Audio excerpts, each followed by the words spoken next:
Hello every one. ഇന്ന് നമുക്കൊരു മോരുകറി ഉണ്ടാക്കാം ഓണം സ്പെഷ്യലായിട്ട്. അതിനിതാ കുമ്പളങ്ങ കട്ട് ചെയ്തെടുത്ത് വെച്ചിട്ടുണ്ട്. ഇനി ഇതിലേക്ക് ഒരു പച്ചമുളക്, കുറച്ച് മഞ്ഞൾപ്പൊടി, കുറച്ച് മുളക് പൊടി, പാകത്തിന് ഉപ്പ്, വെള്ളവും ചേർത്ത് നമുക്ക് വേവിക്കാനായിട്ട് വെക്കാം. ഇത് വേവിക്കുന്ന സമയത്ത് നാളികേരം അരച്ചെടുക്കാം. അതിൻ്റെ കൂടെ കുറച്ച് ജീരകം, മഞ്ഞൾപ്പൊടി, ഒരു പച്ചമുളകും ചേർത്താണ് അരച്ചെടുത്തിരിക്കുന്നത്. ഇപ്പോൾ കഷ്ണം വെന്തിട്ടുണ്ട്. അരപ്പ് ചേർത്ത് കൊടുത്ത് നന്നായിട്ട് ഇളക്കി ഒരു 2 മിനിറ്റ് ഇതിൽ നന്നായിട്ടൊന്ന് തിളയ്ക്കട്ടെ. നമുക്കൊരു 1/2 കപ്പ് തൈരാണ് എടുത്തിരിക്കുന്നത്. ഇത് പുളിയുള്ള തൈരാണ്. അപ്പോൾ നന്നായി ബീറ്റ് ചെയ്തിട്ട് ഇപ്പോൾ ഇതാ തൈരും ആഡ് ചെയ്ത് കൊടുത്തു. സ്റ്റവ് ഓഫ് ചെയ്തു. ചട്ടിയിലായതുകൊണ്ടാണ് ഇങ്ങനെ തിള വന്നുകൊണ്ടിരിക്കുന്നത്.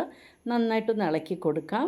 ഇപ്പോൾ നമ്മുടെ കറി റെഡി ആയിട്ടുണ്ട്. ഇതിലേക്ക് 1 സ്പൂൺ പഞ്ചസാരയാണ് ആഡ് ചെയ്ത് കൊടുത്തിരിക്കുന്നത്. വേണമെങ്കിൽ ജാഗ്രി പൗഡറും ആഡ് ചെയ്യാം. ഇനിയിപ്പോൾ കടുക് താളിക്കാനായിട്ട് കടുകും ഉലുവയും ചുവന്ന മുളകും കരിവേപ്പിലയുമാണ് ആഡ് ചെയ്ത് കൊടുത്തിരിക്കുന്നത്.